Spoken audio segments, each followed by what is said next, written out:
Hello, my name is Cassandra Lochhaas, and I'm a graduate student in the Department of Astronomy at The Ohio State University.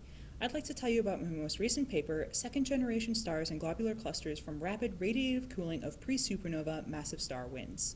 I worked on this project with my advisor, Professor Todd Thompson. Observations over the past few decades have shown that globular clusters are not the simple stellar populations we once thought they were. Color magnitude diagrams reveal multiple main sequences, subgiant branches, and horizontal branches, indicating 2, 3, or sometimes more separate populations of stars within each globular cluster.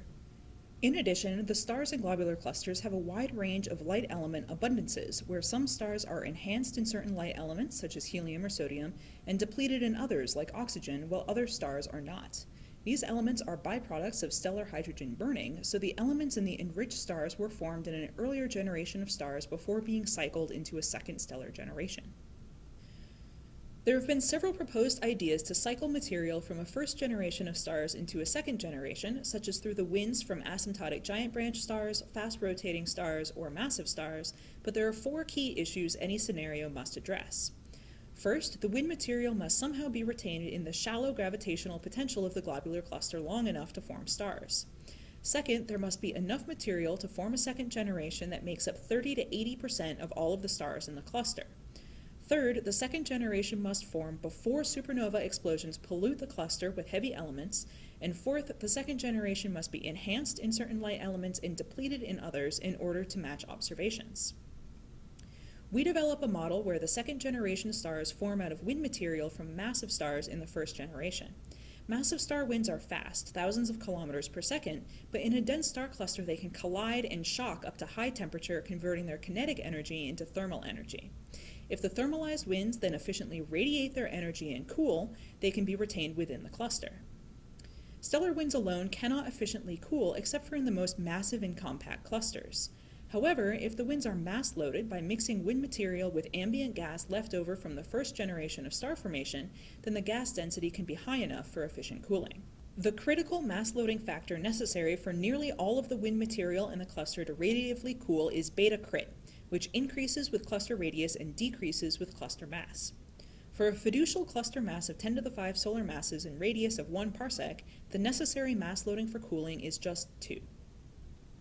However, a mass loading factor of 2 is not enough to produce a large ratio of second-generation stellar mass to first-generation stellar mass M2 over M1.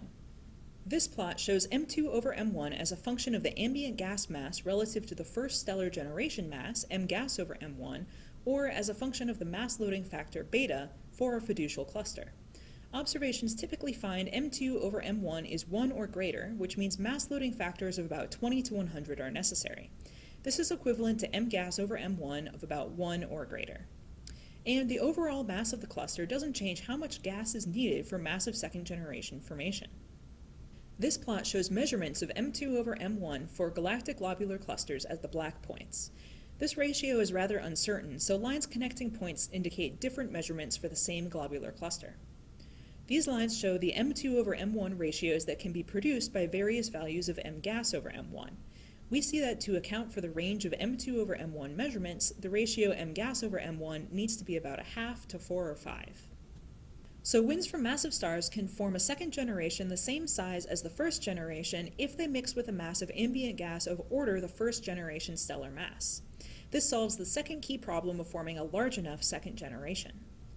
The second generation must form before the first supernova explosion so that the iron abundances across the first and second generations are consistent. The first supernovae can be expected to occur about 3 to 5 million years after the first generation forms. For our fiducial cluster, we find that the mixture of ambient gas and wind material has a freefall time of only about 2 million years, if the ratio M gas over M1 is about 1. This means that the second generation can form before the first supernovae pollute the cluster gas with heavy elements, and the iron abundances across the first and second generations will be the same.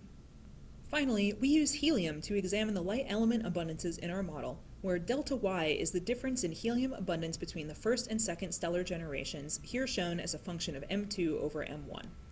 Larger second generations are produced by mixing with more ambient gas, which dilutes the wind material and reduces the helium enhancement in the second generation. Color magnitude diagram modeling indicate globular clusters typically have delta Ys in the range of 0.01 to 0.04, but these values are uncertain. Our model produces delta Ys less than 0.01 if M2 over M1 is 1 or greater, but can produce larger delta Ys for smaller second generations. Like other proposed scenarios for second-generation star formation, our model is unable to produce both a large second generation and large helium enhancements simultaneously, but rather produces one or the other. In summary, winds from massive stars and globular clusters can radiatively cool if they mix with ambient gas left over from the first generation of star formation, and then form a second generation of stars before supernovae. However, a large second generation cannot form with large elemental enhancements because the enriched wind material is diluted by mixing with ambient gas. You can find this paper, which contains many more details, on the archive. Thanks for watching.